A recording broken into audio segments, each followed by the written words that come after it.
So I just wanted to step back a bit and say why e-learning is important. And I think MOOCs are particularly important, and Sarah, you touched upon this, in terms of being a disruptive technology, in terms of taking e-learning to a new level that we haven't seen before. And it's interesting to try and understand why.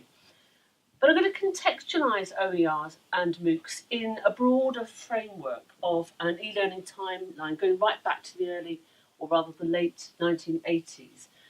What I think are some of the key technological developments that have been particularly important in education. I'm then going to point to some reports which give us a glimpse of the future in terms of what are considered emergent technologies and what that might mean. And then I'm going to focus in on looking at open practices, OERs and MOOCs, and learning design.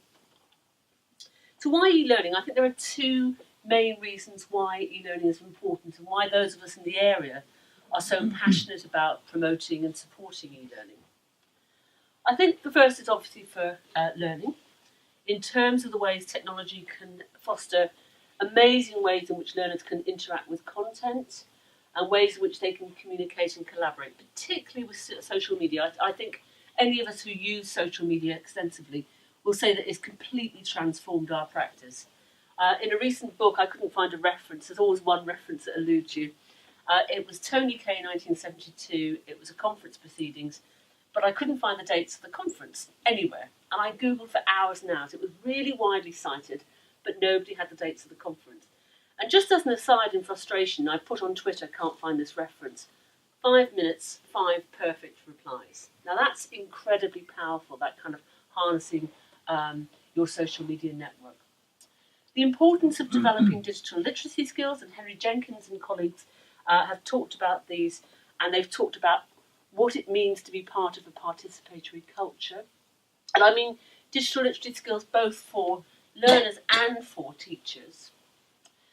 Helping to promote different pedagogical approaches. We have lots and lots of case studies of the ways in which technologies can support a full plethora of different pedagogical approaches.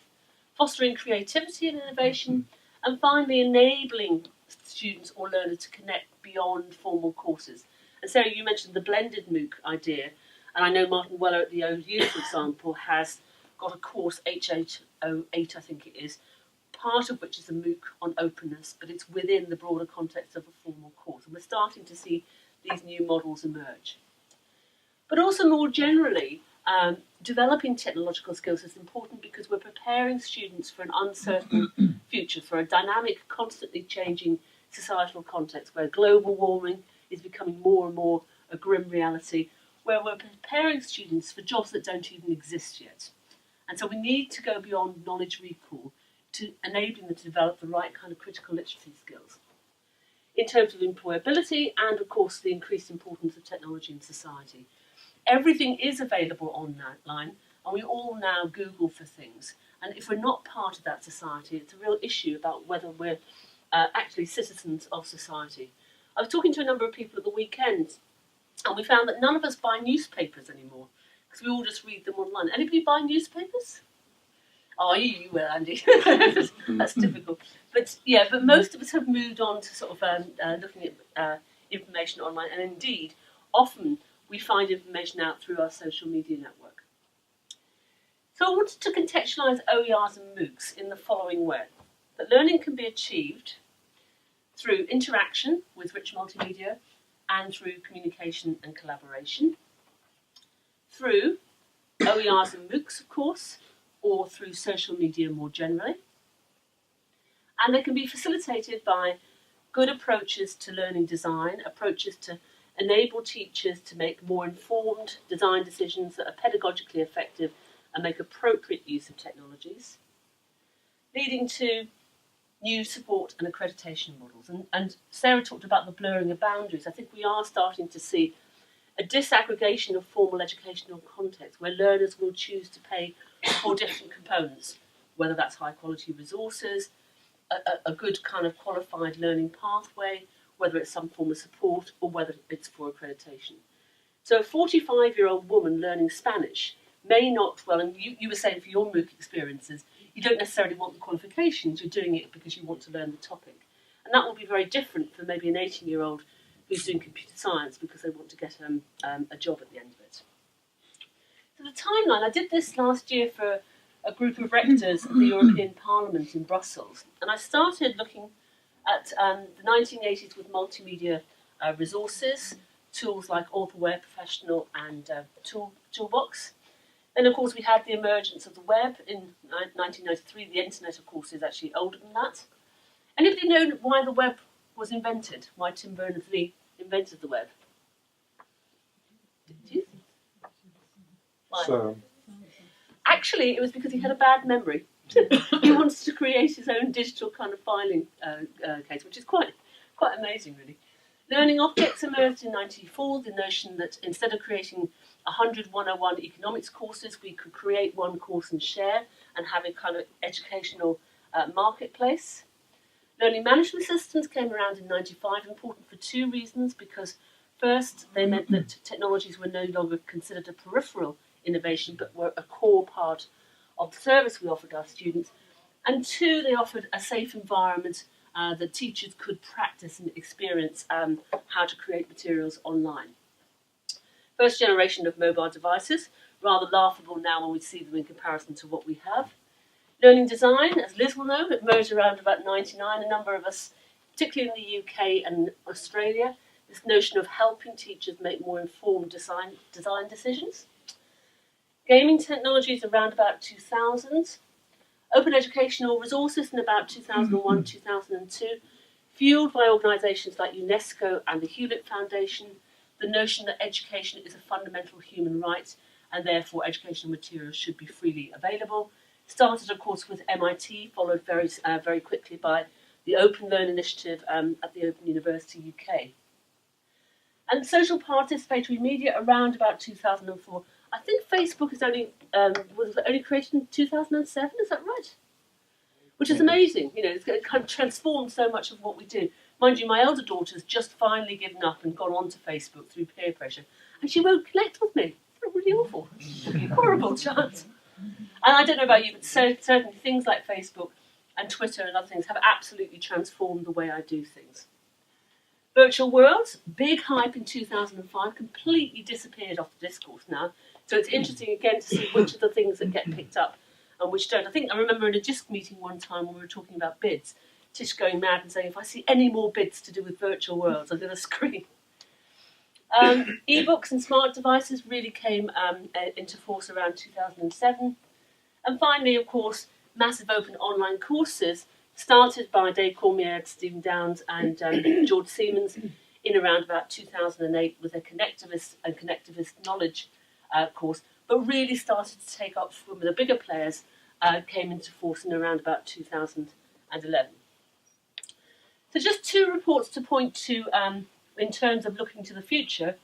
This is an annual report produced by Mike Sharples and colleagues at the Open University, and they list the following 10 things that are likely to have a major impact in the near future. MOOCs, of course. MOOCs, by the way, in Spanish, is coma, which some might say is quite appropriate. Badges for accrediting, again, this notion of disaggregation, breaking down formal boundaries, offering badges as an alternative way of evidencing development of competencies. Learning analytics, very important, as Sarah was saying, in terms of understanding learner behaviour and what they're doing in MOOCs. Seamless learning, being able to learn across different contexts and devices. Crowd learning, being able to learn from the power of others or through the power of others. Digital scholarship, in terms of opening up practices and in particular research and adopting more open approaches. Highly controversial. There's a big tension at the moment between opening up practice and me as an academic making my resources and my research output freely available against the tension of things like the dreaded research assessment exercise where everything is about being in closed, formal, peer-reviewed journals. Geo-learning in terms of being able to tag things in different ways, and I think it's a precursor to the notion of the Internet of Things. Learning from gaming, maker culture, and things like the notion of 3D printers. I saw my first 3D printer recently in action. It was quite amazing. And citizen inquiry, harnessing the mass of the general public to do real scientific inquiry. And that report is available online, and for each of those they go into quite a lot of detail, so I thoroughly recommend that report.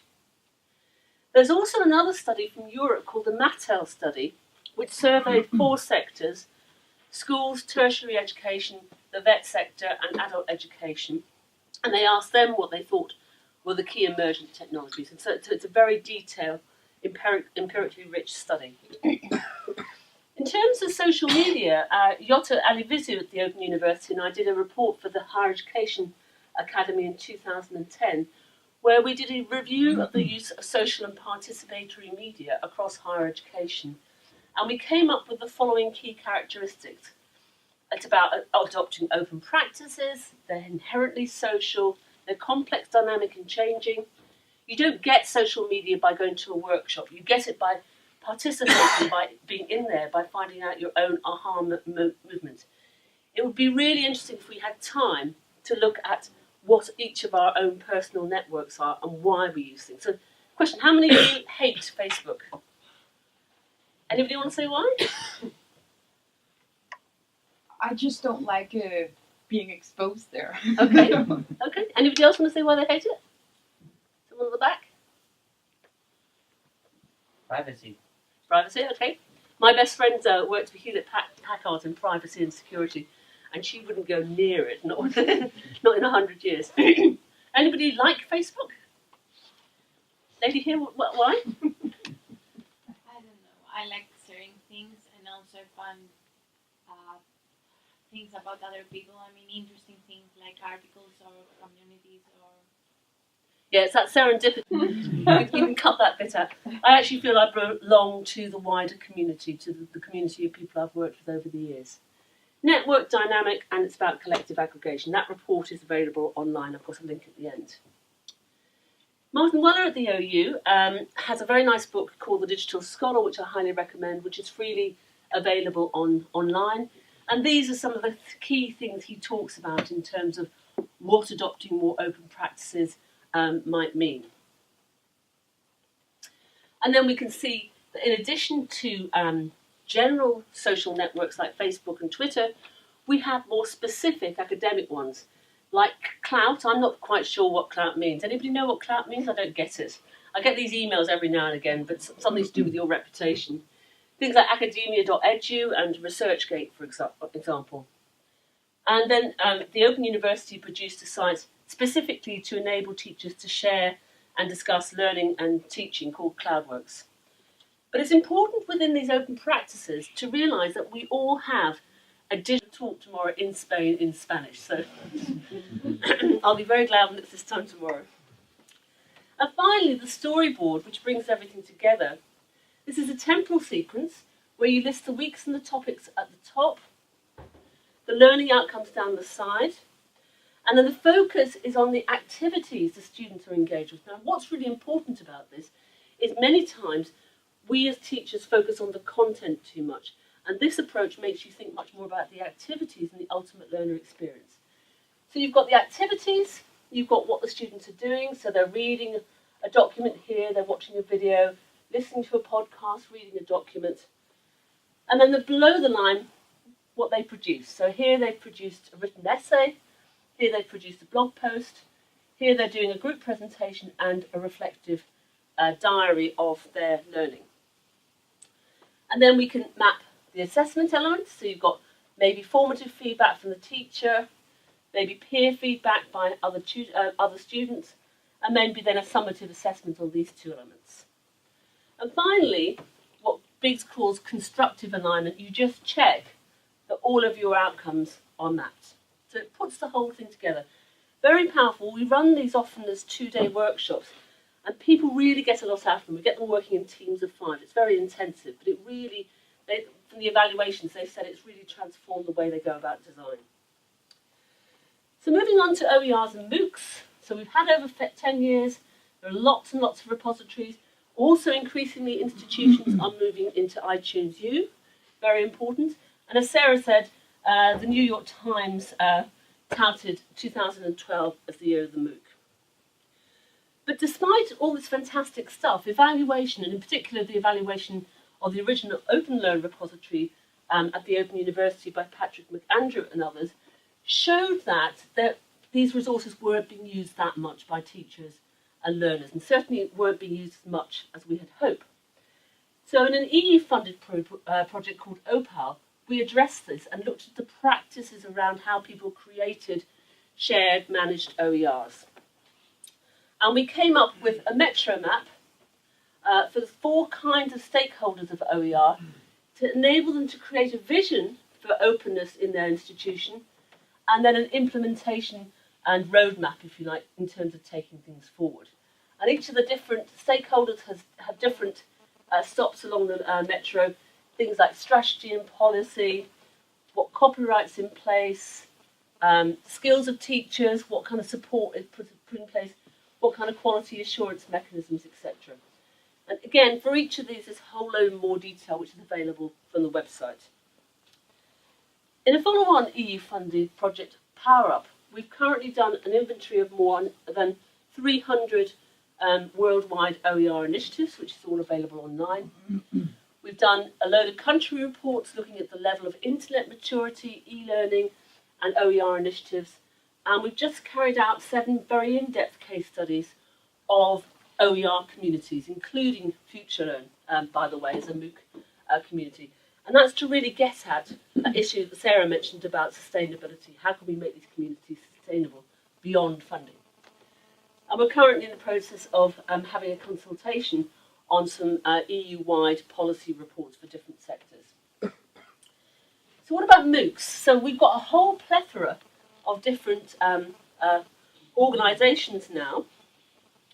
It started, as I said, with the CCK08 MOOC in 2008, and there's a very good evaluation of that by Finney.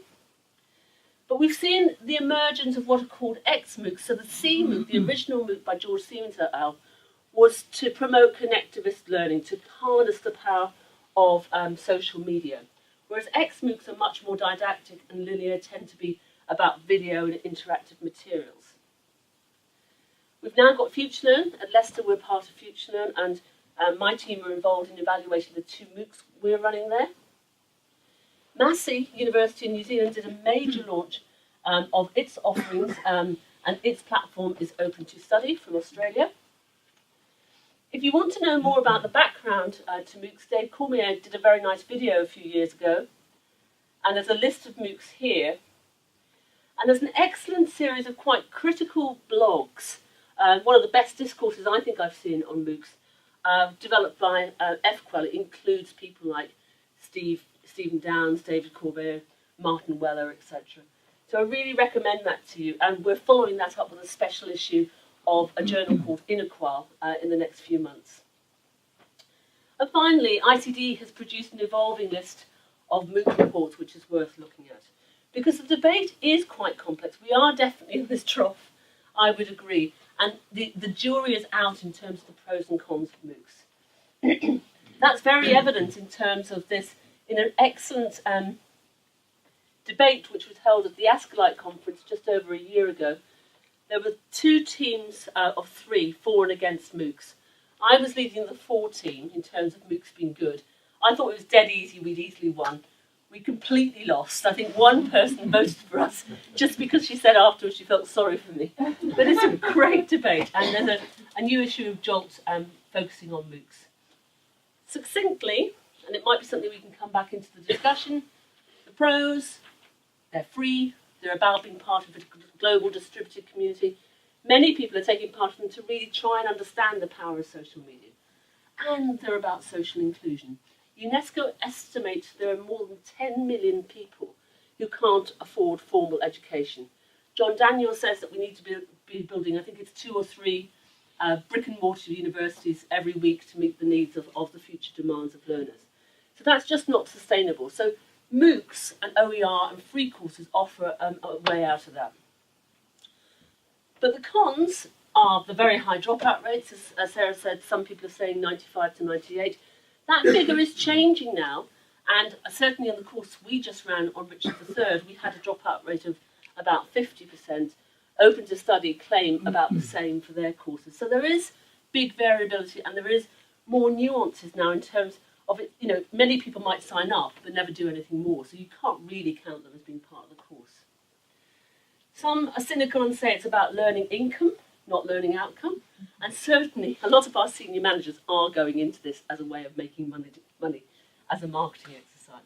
So I think there are quite complex pros and cons about these MOOCs. And I don't think we've really done enough research, in particular in terms of what the learners are doing, to really understand what they mean. I think the argument about X MOOCs and C MOOCs is a little naive.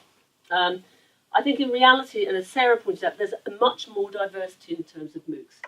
So recently I came up with this taxonomy, which looks at 3 aspects to do with the context of the MOOC, how open they are, some aren't open actually, how massive, we've got SOOCs, little small MOOCs, and all sorts of MOOCs, little MOOCs, and all sorts of other acronyms coming up, and how diverse they are.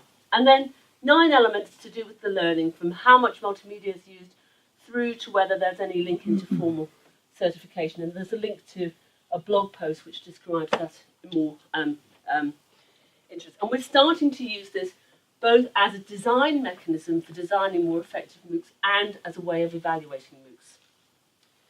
So I just wanted to finish with this diagram in terms of situating different kinds of MOOCs against a framework which lists learning individually or socially, learning informally or formally, or the other way around. So traditional campus-based courses and DL courses probably sit around there. You've got an individual primarily learning on their own through lectures and tutorials in a formal educational context. And then when you start to get into blended courses or DL courses with social media, they start to move much more into the social dimension. Individual use of open educational resources or working individually through X MOOCs sit along the side of individual versus formal. And then, of course, once you start to move over into the more C MOOC and social MOOCs, you're getting into this space. So I think we're starting to see approaches to move the informal to the formal through these kind of mechanisms, through accreditation of applied learning, through e-portfolios, OER University, for example, or badges. So I wanted to just conclude, therefore, by saying that I think the nature of learning, teaching and research is fundamentally changing in a way that we haven't seen before. And we are starting to see new business models emerge which are challenging traditional institutions. We need to think more about how we enhance existing spaces to be more technology enabled, and we need to think about what pedagogies are appropriate for different contexts, for different learners. And as I said before, I think we are seeing elements of a disaggregation of education, and it will be interesting to see where we are, for example, in maybe 5 years' time. So thanks for listening.